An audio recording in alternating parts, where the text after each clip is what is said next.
آج ہمارا اخلاق، ہمارا کردار اس قدر گراوٹ کا شکار ہو گیا۔ میں اس جمعے کو بیان کر رہا تھا کہ میرا ایک دوست ننکانہ گیا ہے، اور جب وہ اس کو شوق پیدا ہوا کہ میں گردوارہ دیکھ لوں سکھوں کا، تو وہ کہتا ہے میں جوتے اتار کے اس فکر میں تھا کہ جوتے سنبھالوں اور کسی سمت رکھوں، تو ایک سکھ اہلکار آگے بڑھ کے مجھے کہتا ہے چھوڑ دے جوتے، یہ مسلمانوں کی مسجد نہیں گردوارہ ہے۔ تو کہتا ہے میں ڈوب گیا، میرا جی چاہتا میں جذب ہو جاؤں زمین کے اندر۔ آج یہ ہماری حالت ہے کہ ہمارے ملک کے اندر رہنے والے سکھ بھی ہمیں تانا دے رہے ہیں اور ہم ان کو جواب نہیں دے سکتے، ہماری حالت ایسی ہی ہے۔ اور آؤ تمہیں ایک وہ کہانی بھی سناؤں۔ مسجد شاہی ہے اور اس کے تھڑے پہ گداگر مانگ رہا ہے کہ ایک انگریز افسر آیا اور اس نے اندر جانا تھا، تو گداگر نے اس کے سامنے ہاتھ پھیلا دیا، اس نے بٹوا نکالا اور کچھ پیسے رقم جو ہے اس کی ہتھیلی پہ رکھے اور دوبارہ بٹوا جیب میں ڈالنے لگا، پھسل گیا، نیچے گر گیا، وہ اندر چلا گیا۔ گداگر نے وہ بٹوا پکڑ لیا، خیال تھا یہ واپس پلٹے گا تو میں اس کو یہ بٹوا دے دوں گا، لیکن واپسی شاید وہ کسی بغلی دروازے سے نکل گیا یا اس کو پتہ نہ چل سکا، تو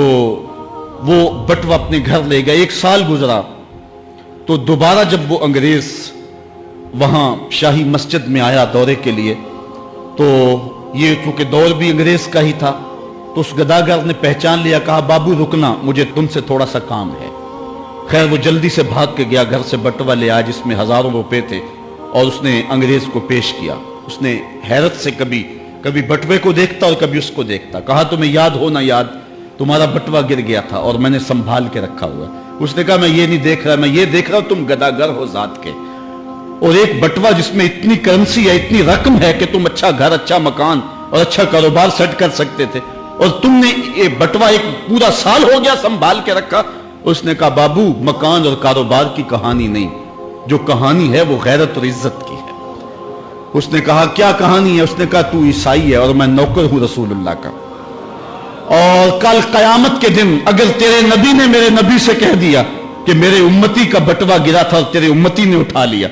تو پھر میرا نبی تو شرمسار ہوگا، میں گداگر ضرور ہوں، بے غیرت نہیں ہوں۔ اس دور کے گداگاروں کی کہانی یہ آپ کو سنا رہا ہوں، اور اگر آج کے شاہوں کی کہانی چھیڑوں، آج کے وزیروں کی کہانی چھیڑوں، آج کے مشیروں کی کہانی چھیڑوں، اور آج کے اہل ثروت کی کہانی چھیڑوں، تو شرم سے سر جھک جائیں۔ ایک وہ دور تھا، یہ دور غلامی کی کہانی تمہیں سنا رہا ہوں، میں تمہیں عمر بن عبدالعزیز کے دور کی کہانی نہیں سنائی ہے،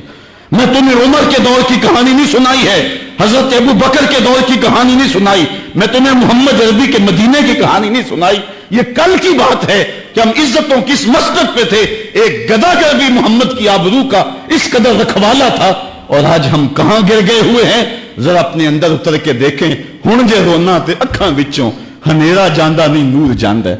میں او بدبختاں جیدہ سایہ بھی میتھوں دور جاندہ ہے، میں میلا اتھرو، میں پاپی مجرم، حضور معافی، حضور معافی، تو سانسی ڈکیا جنہ کماں تھی، حضور جی میں او کر گیا ہاں، تو ہاڈے حکمہ نو چھڑ کے آقا میں جیندہ کتھے یا مر گیا ہاں، گناہاں دی دل دے اندر گل میں تیکر اتر گیا ہاں، حضور معافی، حضور معافی۔ ہم نے اللہ کے رسول سے بھی معافی مانگنی ہے اور ہم نے اللہ سے بھی معافی مانگنی ہے۔